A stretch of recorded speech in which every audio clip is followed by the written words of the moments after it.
flow man. Courtside Chamberlain throwback match my Rolex. Everywhere I go flex, valet park on some low shit. Whole lot of smoke in that Rory, that thing poke. Burning rubber, wearing cameras, they was undercovers.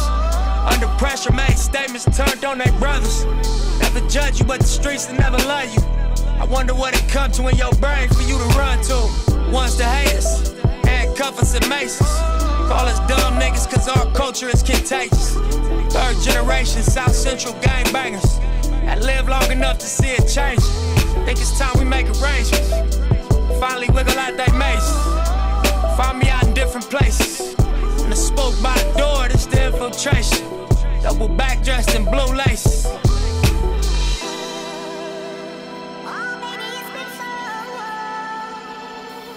Well, I like the way that he uses like little nuances of usage in that, where you don't hear like it's an actual melody or something. It's just a little like a run of 4 or 5 notes that's on a keyboard, like that little thing that, you know, and that little killed thing. Dr. Sebi, he was teaching health. I fuck with Rick Ross cause he teaching wealth. Dropped out of school, I'ma teach myself. Made my first meal on my own, I don't need your help. All black, Tom Ford, it's a special evening. City council meeting, they got Hussle speaking. $1 billion project about to crack the cement. So one of our investments has become strategic. Summer 18, man, such a season. About to make my partners look like fucking genius. We was in the Regal, it was me and Steven. We done took a dream and turned it to a zenith. Anything I wanted, everything I needed. Gotta pace yourself, it's all about your baby. You can have it all, it's all about your race. I done took my name and carved it in the cement. I like that when you said it. You can have it all. It's about your reason. Conscious.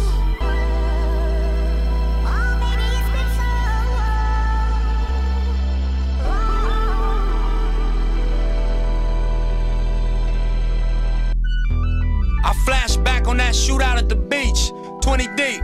You tried to squeeze, your gun jammed, and they released. Blood on your teeth. How many stains? I see 3. The bitch started to panic, so I made her switch seats. Driving there, police chopper here flying there.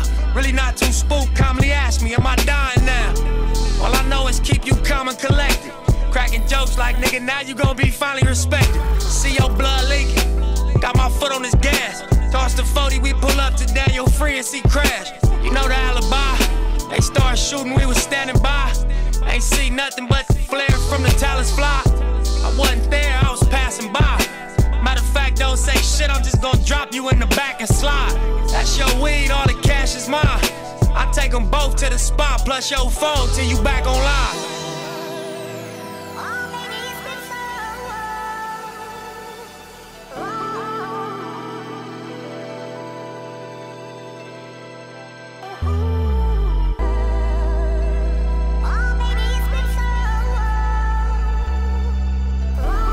Just listening to all of the references in the song, it's unfortunate where I feel that the amount of emphasis is kind of misplaced on, and I know we go back and back around this topic again, income versus wealth. And the income is the kind of like the pie in the sky. That's the dream, to have the income, to have the situation where you don't have to worry about money. But that's such a temporary sort of place. And the pursuit of that is, like everything else in the song, is really short-lived. I mean, the gang lifestyle, the pursuit of the income, the ranking, now you'll finally be respected. Only because, you know, the only reason you're being respected is because you've actually put your blood on to whatever it is that you believe in, you know, and it's unfortunate that that's what you think gains respect, and it's so short term. And I can see, well, this would be a great driving song because it's got that really heavy bass and it's got that thump to a nip thun, and the little things that go along with it to the unexpecteds. I try to look at it through the lens of the neighborhood that he's talking about where this is happening. Mm-hmm. If you were to place the same violence in any other country, the amount of violence that happens and how they're so desensitized to it to even crack jokes, like Mm-hmm. now you're finally going to be respected. If it were to happen anywhere else, you would think that there's so much violence that the UN would step in and say this is a civil war. Mm-hmm. And I'm going to Venice Beach with you so many times in high school, not seeing violence, but also being on edge where like anything could happen Yeah. at any time, especially on the basketball courts. Yeah.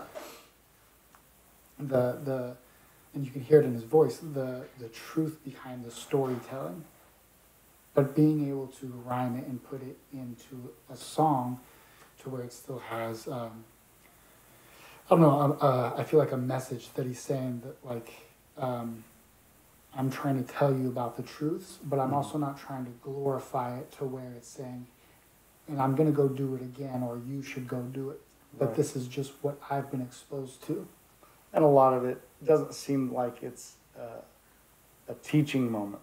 There's no effort to like say, this is how it is, and it could be better if, there's not really any kind of plan laid out for improvements. But not in the song, but in reality, when you're coming into your big paychecks and you're not blowing it all on this diamond jewelry, but you're buying back commercial real estate in your neighborhood and starting different businesses and giving your friends managerial jobs as ex-felons as felons that wouldn't be able to get a job, period. Right.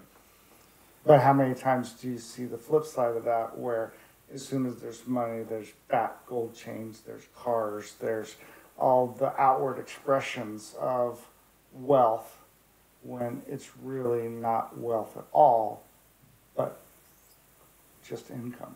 Mm-hmm. So I would wish for more.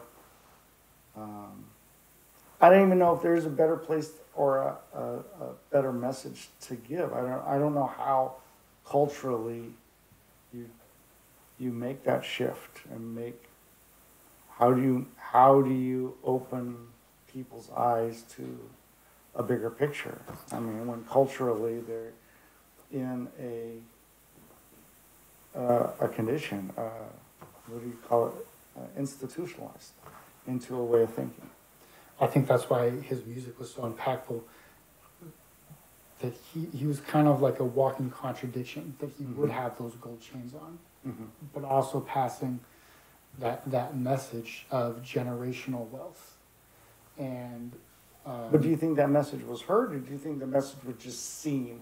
And people, and when you talk about wealth and things like that, oh, I can see he's wealthy because he's wearing gold chains, without digging deeper into what he's trying to do. And I got goosebumps thinking about it, because maybe I've deep dived, his career more so than you, and so maybe you haven't been too exposed to it, or maybe you won't take it for that. And I mean, you have a wealth of knowledge more than me, but I would say a couple things to me of a sign of him having a positive impact would be like President Obama sending a letter after his death to be read at his funeral. Stevie Wonder playing at his funeral. His funeral being at the Staples Center, and it's, I don't want to say sellout, I'm not sure what it's called when they made tickets available for 20,000 whatever seats, and all the tickets were gone within a couple minutes. Yeah. And the city shutting down for his procession going through all of Los Angeles, and there really being a shutdown, truce between, like he said, three Gangs, generations. yeah. Yeah, 3 generations of gangs coming together to say, his message was bigger than this institutionalized mentality. Yeah. That you you have a certain power coming from where you're from, but it's all about your reason. Yeah, and without much of an organization behind, or maybe I'm just not aware of whatever organizations he set up behind that carry on that same message. It seems that that's a kind of a lost in the moment. Sure, it's poignant and it's powerful in the moments, but then the next day you wake up and it's back to business as usual. Mm-hmm. Well, thanks for listening to it. Yeah, no, I like it. I'll show you maybe some more music of his to get a deeper sense of where he's coming from later on. Yeah.